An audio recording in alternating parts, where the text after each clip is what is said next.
तो very good evening friends, आपका फिर से स्वागत है एक और रिव्यू वीडियो और ओनरशिप वीडियो में, जो कि है ये रॉयल एनफील्ड की हंटर 350 बाइक। तो जैसे कि इस बाइक का नाम जस्टिफाई करता है रॉयल, तो दैट मीन्स बाइक बहुत ही ज़्यादा अच्छी है, रॉयल एनफील्ड की है। काफ़ी लोग इसके ट्रस्टेड ओनर्स भी हैं, काफ़ी लोगों को ये अपने नाम से भी पसंद आती है और लुक्स तो इसकी है ही बहुत बढ़िया। तो ये बाइक अभी जस्ट रिसेंटली ही लॉन्च हुई थी फरवरी के आसपास, और ओनर ने ये परचेज़ करी है। बुकिंग तो उसी वक्त करवा दी थी, बट ये परचेज़ हुई थी मार्च के एंड में।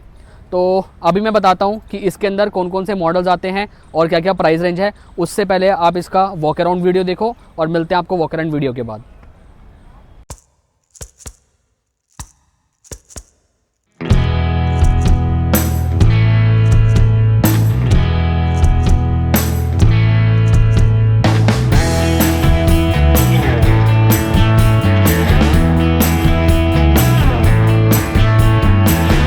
तो इसके दो मॉडल्स हैं और तीन टाइप के इसके कलर हो गए, रेट्रो मेट्रो। रेट्रो में एक सिंगल कस्टम ब्लैक कलर आता है, नॉर्मल ब्लैक बोलते हैं, उसको कस्टम ब्लैक नहीं बोलेंगे, फैक्ट्री ब्लैक बोलते हैं।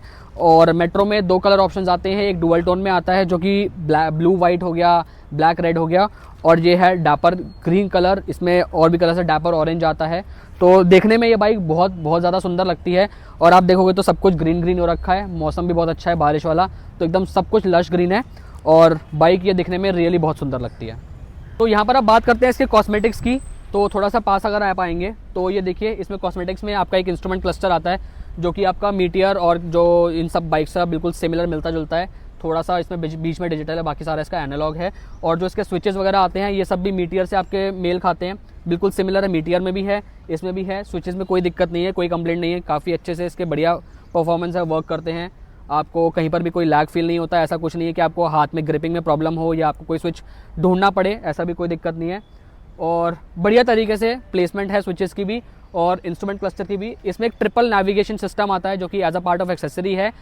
पहले काफ़ी बाइक्स में एज अ स्टैंडर्ड आता था, but due to some shortage of chips ये इसको एज एन एक्सेसरी डाल दिया है, जो कि लगभग 5-5.5 हज़ार रुपये की इसकी कॉस्टिंग पड़ती है। अगर आपको लगवाना चाहो तो आप इसको लगवा सकते हो, जिसमें कि आपको नेविगेशन में हेल्प मिल जाएगी, बट इसमें कुछ नहीं लगा हुआ है। बात करते हैं यहाँ पर इसके इंजन की। तो इसका जो बाइक का सीसी है 349 सीसी का इसका इस इंजन है, जो कि जे सीरीज़ का नया इंजन है रॉयल एनफील्ड का। एज़ कम्पेयर टू पुराने इंजन, इसमें वाइब्रेशंस बहुत कम है। आपका थोड़ा स्मूथ इंजन है, लॉन्ग रेंज के ऊपर, लॉन्ग डिस्टेंस के ऊपर ये आपको वाइब्रेशंस फील नहीं करता और आप इसको आराम से अच्छे तरीके से पुश कर सकते हो और भगा भी सकते हो। अच्छी दौड़ती है और आपको कहीं पर भी इसमें वाइब्रेशन या कहीं पर भी लैग फील नहीं होता है। बात करते हैं इसके राइडिंग पोस्चर की, सीट कंफर्ट की। और मतलब मेरी हाइट के हिसाब से मेरे दोनों पैर आराम से टिके हुए हैं इसके ऊपर, 5'3" मेरी हाइट है।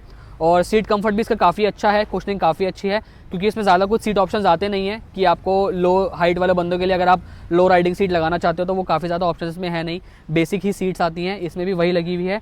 और राइडिंग कंफर्ट की बात करें तो एक कैफ़े राइडर वाली जो चीज़ होती है ना, कि हाँ अपना ज़्यादा झुकना भी नहीं है, ज़्यादा स्ट्रेट पोस्चर भी नहीं है, क्रूज़र वाला चीज़ भी नहीं है। बिल्कुल एक ये है कि सिटी राइड के लिए बिल्कुल प्रैक्टिकल बाइक है ये। इसमें सिटी राइड करने के लिए आपको बहुत ज़्यादा आपको ये पुश करती है कि आप इसको थोड़ा सा भगाओ, थोड़ा सा आप इसको चलाओ अच्छे तरीके से। तो ये है इसका कंफर्ट और राइडिंग पोजीशन। तो अब बात करते हैं इसके फ्यूल टैंक की, फ्यूल टैंक की कैपेसिटी की। तो ये 13 लीटर का फ्यूल टैंक है, जिसमें से कि इसका 2 लीटर के आसपास इसका रिज़र्व है, बाकी इसका फुल टैंक है, जो कि लगभग 11 लीटर के आसपास का इसमें आराम से आ जाता है। रिज़र्व में 2 लीटर चलता ही है। तो इसका अगर मैं देखूं तो जो एवरेज, जो एज़ पर मेरा जो वो है एक्सपीरियंस है, इसका लगभग जो एवरेज है काफ़ी अच्छा है। 36 से 37 किलोमीटर का इसका पर लीटर का एवरेज दे जाती है आराम से। अगर आप बहुत सॉफ्ट राइड करते हैं, अगर आप हार्श राइड करेंगे तो ये 32-33 तक आपको निकाल के दे देगी। तो ये है इसका माइलेज का। तो अब यहाँ पर बात करते हैं इसकी प्राइसिंग की। तो जो इसका रेट्रो मॉडल जो आता है आपका ब्लैक कलर में बेसिक, तो उसका एक शोरूम प्राइस है लगभग 1,75,000 के आसपास एक शोरूम प्राइस। और जो इसके मेट्रो के जो दो मॉडल्स हैं, एक तो आता है मेट्रो डैपर और एक है मेट्रो रिबल। तो ये है अपना मेट्रो डैपर, जिसकी कॉस्टिंग आपकी लगभग पड़ती है 2 लाख एक शोरूम। और जो रिबल आपका पड़ता है वो लगभग पड़ता है 195-193 के आसपास। मैं I am not sure about the exact pricing right now, but जिस टाइम पे हमने ली थी, जिस टाइम पे ये बाइक ली थी, उस टाइम पे इसका अप्रॉक्सीमेटली प्राइसिंग यही चल रहा था। राइडिंग एक्सपीरियंस की, तो मैंने भी इस बाइक को चलाया है। मैं अपनी मीटियर लेने से पहले भी मैंने इस बाइक को अपना एक ऑप्शन एज अ ऑप्शन रखा था, क्योंकि बजट सेगमेंट में ये बहुत ही अच्छी बाइक है, इसके कंपेटिटिव कोई भी नहीं है, क्योंकि 350 सीसी का इंजन आपको 2 लाख के अंडर मेरे को तो नहीं लगता कि कोई और बाइक ऑफर भी कर रही है। और इतना स्मूथ इंजन है, इतना वाइब्रेशन फ्री इसका इंजन है, इसको आप लॉन्ग ड्यूरेशन पे भी, उसको आप सिटी में भी कहीं पर भी आप इसको आराम से राइड कर सकते हो। तो मेरे अकॉर्डिंग ये अब तक का रॉयल एनफील्ड का कम बजट में सबसे बेस्ट, आपको कहता है ना कि सिटी राइड के लिए बाइक अब तक ये ऑफर करी है।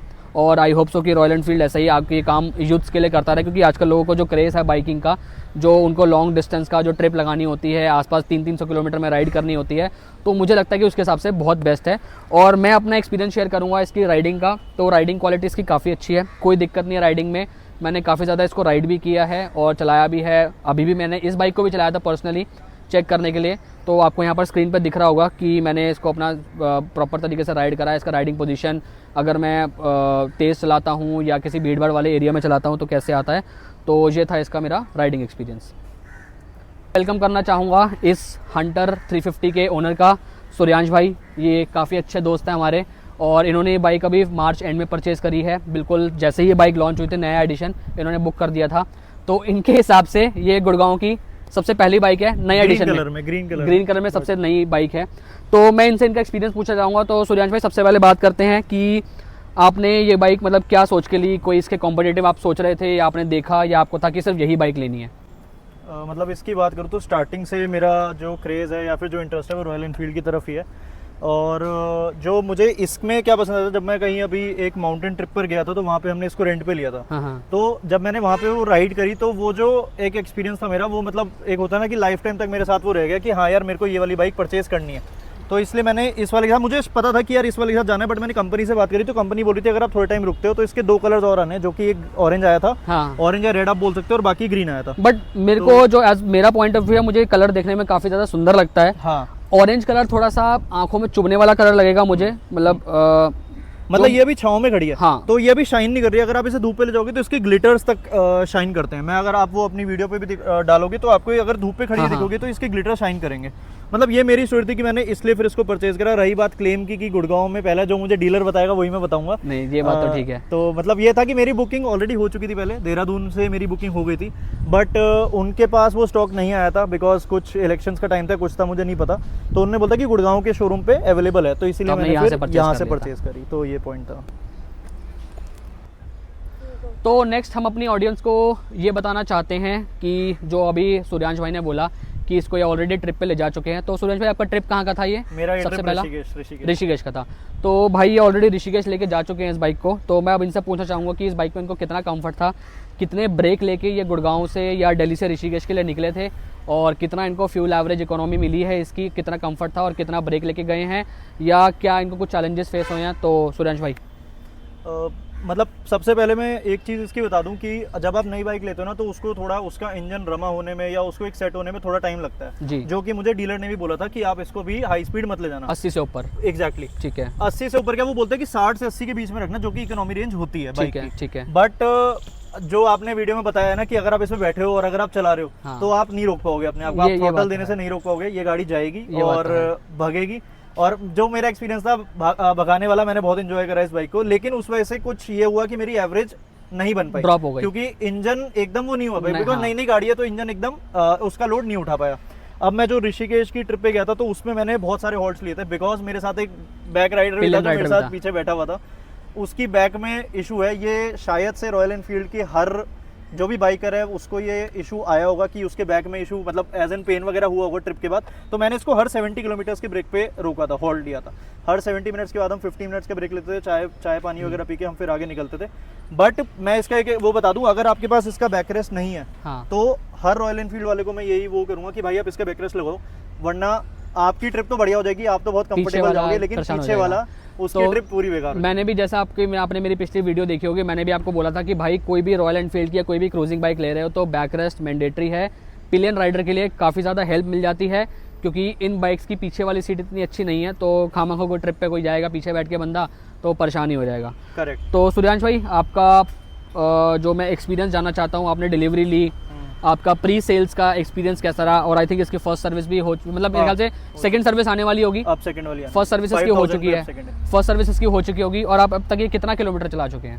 अभी मेरे को ऐसे याद नहीं, बट ये 2400 मैंने जो लास्ट देखा था वो 2400 समथिंग चल चुकी है। ठीक है। और सर्विस की बात करें तो हाँ, मतलब सर्विस रॉयल एनफील्ड इस चीज़ में है कि वो आफ्टर सेल्स भी आप अपनी गाड़ियों को देखता है। पहले हम प्री सेल्स की बात करते हैं। आपने बुकिंग करवाई, आपको कुछ दिक्कत आई, आपने लोन वोन करवाया या कैश लिया? हाँ। कि आपने, क्योंकि आपने बोला था कि आपने देहरादून से बुक करवाई थी, आपको डिलीवरी लेनी थी गुड़गांव में। करेक्ट। तो एक काफी लंबा कम्युनिकेशन है कि अगर आप दिल्ली से ले रहे हो, गुड़गांव से ले रहे हो तो चलो समझ आता है। देहरादून से आपने बाइक बुक करवाई, उसको फिर यहाँ से आपने नंबर रजिस्ट्रेशन लिया, तो क्या नहीं, था इसको मैं क्लियर करूंगा। हुआ क्या था कि मेरा जो होम टाउन है वो देहरादून है। ठीक है। तो मेरा स्टार्टिंग से था कि ठीक है मैं देहरादून की ही गाड़ी ले लेता हूँ, बट जब मैंने वहाँ बुकिंग अमाउंट हो गया था। अब क्या हुआ, बुकिंग अमाउंट होने के बाद उन्होंने मेरे को एक टाइम पीरियड दिया 15 डेज का। ठीक है। 15 दिन के अंदर उन्होंने बोला बाइक आपके पास अवेलेबल हो जाएगी। ठीक है। 16th डे पे जब मैं उन्हें कॉल करता हूँ एज अ फॉलोअप, तो मेरे को ये रिवर्ट आता है कि बाइक अभी तक नहीं आई है। ठीक अच्छा। है, या तो ये मतलब स्टॉक में नहीं है या अभी तक उनके पास नहीं आई है। कैसे तैसे करके मैंने डीलर से पता किया कि उनके होंगे कॉन्टैक्ट्स की गुड़गांव में एक बाइक गुड़गांव में अवेलेबल थी। तो उन्होंने आपको पहले से कुछ इन्फॉर्म नहीं किया 15 दिन के टाइम पीरियड में कि भाई मतलब बाइक आ सकती है, आने के चांसेस आ हैं सकती या नहीं है, आ सकती है। क्लेम्स बहुत सारे होते हैं, मतलब देखो ये उनके ऊपर भी नहीं है। अब वो जो आगे से, करेक्ट, अब आगे से डिमांड ही नहीं आ रही है या फिर पीछे से कंपनी नहीं बेच रही, वो उनकी कॉल है। बट मेरे साथ ये वाला कंसर्न था, इसलिए मैंने इसको इस वीडियो में डाली भी ये चीज़ कि मैं गुड़गांव से मैंने ये वाली परचेज करी बिकॉज देहरादून पे ये उस टाइम पे स्टॉक पे नहीं होगी, इसलिए मैंने गुड़गांव से परचेज करी। सेकंड बात करूँ तो गुड़गांव की प्री सेल्स वाले उसकी तो मैंने जिनसे बात करी थी, जो मेरा डीलर था, उन्होंने बोला था कि आपको ऑन स्पॉट मिल जाएगी। ठीक है। तो ये मुझे सबसे बड़ी चीज लगी कि गुड़गांव में मुझे पहले थोड़ा शक भी हुआ कि यार ऐसा क्या होगा, कोई डिफेक्टेड पीस तो नहीं आ गया। मतलब एक होता है ना कि हाँ, कि बाइक खड़ी हुई है, जो चीज 15 दिन से नहीं मिली वो एक दिन में मिल रही है गुड़गांव में। ऐसा क्या हो गया गुड़गांव और देहरादून का फर्क? तो ये चीज फिर मेरे को लगा, मैंने टेस्ट ड्राइव भी ली इसकी, तो मुझे अच्छी लगी थी। फिर मैंने बुक करी तो मैंने उसी टाइम ही परचेज करा इसको। तो ये परचेजिंग स्टोरी है मेरी। चलो, तो भाई ये था इनका प्री सेल्स का और डिलीवरी का एक्सपीरियंस। और अब मैं इनसे लास्ट में अभी ये जानना चाहता हूँ कि कितनी इन लोगों ने टॉप स्पीड इस पर क्लेम करी है, कितनी टॉप स्पीड भगाई है, उस पर कितनी इनको एवरेज मिली है, तो थोड़ा सा एक बार ये भी बता दीजिए। जो कंपनी क्लेम कर रही है एवरेज 33-34 का, वो अब मुझे नहीं पता वो सच है क्या है। हाँ। मेरी बाइक के साथ वो चीज़ नहीं है। मेरी बाइक पे तो 26, 25, 27 ऐसे आ रही है। अब वो मेरी ड्राइविंग शायद ऐसी है। और आपकी एवरेज स्पीड कितनी रहती है रोड पे? अब ये तो देखो, इसका ना इसमें रिकॉर्ड नहीं होता। ठीक है, तो हाँ। मैं मतलब एनालॉग टाइप है, तो उसमें मैं अगर देखता हूँ तो 100-120 में डाल देता हूँ नॉर्मल। लेकिन ठीक है, स्ट्रीट वगैरह में देखा अगर जाम वगैरह भी होता है, तो अगर निकालने वाला बंदा होगा जिसको बाइक आती है अच्छे से चलानी, बढ़िया चला लेगा, मतलब हर चीज़ को मैनेज करते हुए, तो उसकी 30-31 की एवरेज आ जाएगी। इसमें ऐसा कोई वो है नहीं। ठीक है, तो मतलब प्रैक्टिकल बात है, अब जब बाइक 100, 110, 120 की स्पीड पे चलेगी तो नेचुरली एवरेज कम देगी।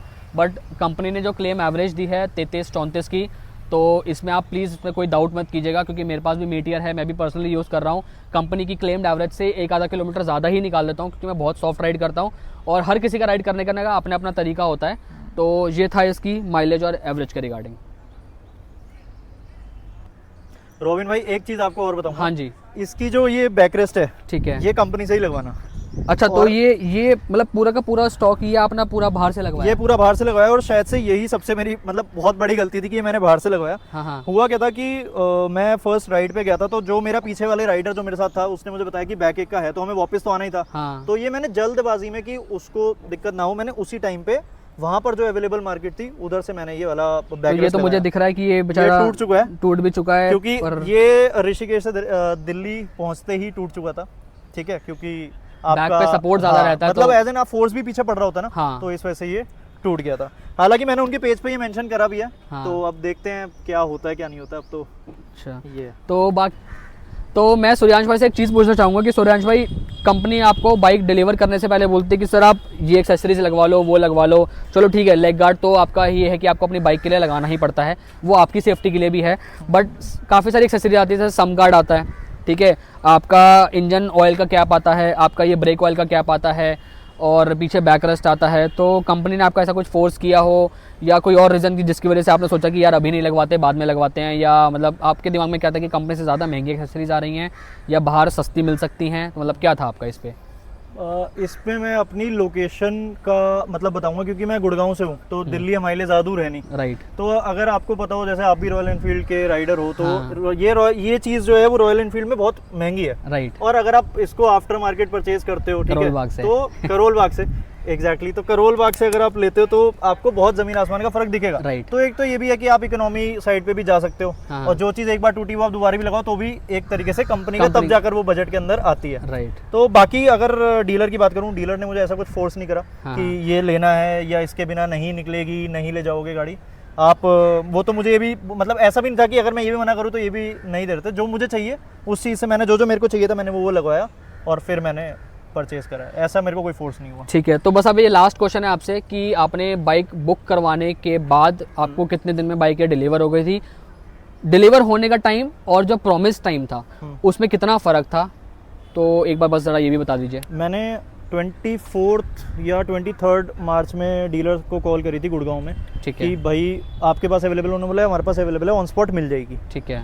तो अब ये चीज़ को मतलब एज एन चेक करने के लिए मैं गुड़गांव आया भी था, क्योंकि मेरा ऑफिस ही गुड़गांव है, तो मेरे को गुड़गांव एटलास आना ही था। गुड़गांव में आके जब मैंने पूछा तो वहाँ पे अवेलेबल थी बाइक। ठीक है। तो मेरा वहाँ पे ज़्यादा टाइम लगा, सुबह से लेकर शाम तक हम वहीं पर ही थे, बिकॉज हमने टेस्ट ड्राइव ली। ठीक है, बाकी सारे फीचर्स वगैरह सब कुछ जाने। ठीक है। और लेकिन सेम डे डिलीवरी मेरे को मिली है। ठीक है। तो ये मुझे अच्छी चीज़ लगी कि जो मुझे क्लेम बोला गया था कि आपको ऑन स्पॉट डिलीवरी मिल जाएगी, तो सुबह मैं गया उनके पास, मैंने अपने सारे पेपर वर्क वगैरह कंप्लीट करा। ठीक है। और डाउन पेमेंट वगैरह देकर मुझे ये गाड़ी शाम को या दिन में मेरे को मिल गई थी। तो मतलब आप ये कह रहे हैं कि 15 दिन तो आपने पहले ही वेट किया था मेरे ख्याल से, शायद। हाँ, 15 दिन आपने पहले ही वेट किया, तो आप मान के चलो कि कंपनी क्लेम के हिसाब से 17-18 दिन आप मान के चलो, बट ऐसा हर किसी के साथ नहीं होता है। मेरे को प्रॉमिस डेट से 1 दिन 2 दिन पहले ही मेरे को बाइक मिल गई थी। उन्होंने मुझे फ़ोन कर दिया था, बट मुझे था क्या कि मुझे बाइक एक स्पेसिफिक डेट पे ही लेनी थी, तो इस चक्कर में मैंने 1 दिन लेट ली थी, बट कंपनी में बाइक आराम से आ गई थी। बस थोड़ा सा प्रॉब्लम होती है, तो डिमांड की वजह से जो प्रोडक्शन होती है थोड़ी सी वो इफेक्ट हो जाती है। तो आप जो भी इस चीज़ में हो या लेने की सोच रहे हो तो प्लीज़ आप इस पर निश्चिंत रहिएगा कि कंपनी की तरफ से ऐसी कभी कोई गलती होती नहीं है। बहुत अपने नाम के हिसाब से बहुत रॉयल और बहुत लॉयल कंपनी है ये। तो और आपके सर्विस का रिकॉर्ड मैं पूछना चाहूँगा कि सर्विस का आपकी कॉस्टिंग क्या रही है? पहली कॉस्टिंग आई गेस 1800 या 2000 के करीब थी। मैं तो फ्री मान के गया था, क्योंकि हाँ, फ्री सर्विस free होती है service उसमें होती कि है, भाई right. फर्स्ट फ्री सर्विस है। हाँ। तो बट होता है उसमें कुछ यार ऑयल वगैरह का हाँ, है। उसका मैं बताता हूँ कि मेरे ऑलरेडी 2 सर्विस हो चुकी हैं। मेरी फर्स्ट सर्विस हो गई थी तो लगभग मेरा 1900 रुपये के आसपास का खर्चा था। हाँ भाई, क्योंकि उन्होंने मुझे बोला था कि आपका फर्स्ट सर्विस में ही आपको ऑयल चेंज वगैरह कर देंगे, सिर्फ लेबर चार्ज नहीं होते। बट सेकंड सर्विस मैंने करवाई थी, उसमें मेरा आया था सिर्फ 300 रुपये का बिल, जो कि मेरा कुछ एक पार्ट डला था, सिर्फ उसका प्राइस था। सेकंड सर्विस में कोई भी मुझसे पैसा नहीं लिया, तो आई गेस आपके साथ भी होगा। जो भी 100, 200, 300 जो जीएसटी वीएसटी बनता है, बस आपको वो देना पड़ेगा। मेरे को लगता नहीं कि सेकंड सर्विस में आपको ऑयल चेंज करने की जरूरत पड़ेगी। तो ठीक है सूर्यांश भाई, बहुत अच्छा लगा आपसे मिलके। इन्होंने टाइम निकाला हमारे लिए, बाइक का रिव्यू दिया, बहुत अच्छा लगा। ओनरशिप भी रिव्यू बहुत अच्छा लगा। और आई होप कि काफ़ी लोगों का अपना जो भी मन में डाउट्स होंगे, क्वेश्चंस होंगे, काफ़ी हद तक उनको हेल्प मिली होगी कि उनको बाइक परचेज़ करनी चाहिए, नहीं करनी चाहिए, क्या उनका प्रैक्टिकल राइडिंग एक्सपीरियंस है। तो ठीक है, आपसे मिलते हैं नेक्स्ट वीडियो में, अगली रिव्यू वीडियो में। टिल देन आराम से रहिए, बाइक आराम से चलाइए, हेलमेट पहनिए, गियर पहनिए और सेफ रहिए। Bye bye, take care. तो सबसे तो पहले थैंक यू सो मच आप लोगों को इतना अच्छा रिस्पांस देने के लिए। आप लोगों ने बहुत सारा प्यार दिया, बहुत वीडियोस पे कमेंट्स करे, लाइक्स करे। तो अब मैं आपसे एक बात करना चाहता हूँ कि कोई भी दिल्ली एनसीआर में हमारे राइडर ग्रुप में से कोई भी भाई बंधु जिसने भी अब तक अपनी कोई बाइक नई रिसेंटली परचेज़ करी है, तो अगर वो अपना रिव्यू करना चाहते हैं या लोगों को बताना चाहते हैं कि उनकी बाइक कैसी है, कैसा परफॉर्म कर रही है और क्या उसके फीडबैक्स हैं, किसी के साथ भी शेयर करना चाहते हो, तो यहाँ पर आपको ईमेल आईडी एक मेंशन हो रही आ रही होगी यहाँ पर स्क्रीन पे। तो आप उस पर आप मेल कर दीजिए क्वेरीज़ को, अपना नाम और अपना लोकेशन, आप जहाँ पर भी रहते हैं, तो और अपना मोबाइल नंबर के साथ। तो जब भी कोई हमें इस पर रीच आउट करेगा तो उससे एक बातचीत वगैरह कर आके फिर हम अपना टाइम फिक्स करके उनके साथ एक वीडियो बनाएंगे और लोगों को भी बताएंगे कि हाँ भाई आपको कौन सी बाइक लेनी चाहिए। और प्लीज़ अभी मीटियर 350 और हंटर 350 का भी हम वीडियो नहीं बनाएंगे, क्योंकि ऑलरेडी हम एक ओनरशिप रिव्यू ऑलरेडी शेयर कर चुके हैं। तो उसके अलावा कोई भी बाइक हो, यू आर ऑलवेज़ वेलकम। आप मेल आईडी पे क्वेरी डालिए और मैं आपको रीच आउट करूँगा और उसके अकॉर्डिंगली हम प्लान आउट करके और रिव्यू वीडियो शूट करेंगे। तो तब तक के लिए ध्यान रखिए, अपना सेफ्टी से राइड करिए। मौसम थोड़ा सा बाहर ख़राब है, बारिश वाला मौसम है, तो प्लीज़ थोड़ा ध्यान से राइड कीजिएगा। मिलते हैं आपसे नेक्स्ट ब्लॉग में, तब तक के लिए बाय बाय।